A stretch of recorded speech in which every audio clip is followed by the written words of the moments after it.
Found him. What are you doing? What?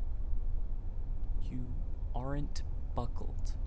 Tom, we're just going to the park. It's a safety precaution, Harry. We are driving 300 feet! It's the law! Have you no respect for the law? Get the hell out of my car, Tom.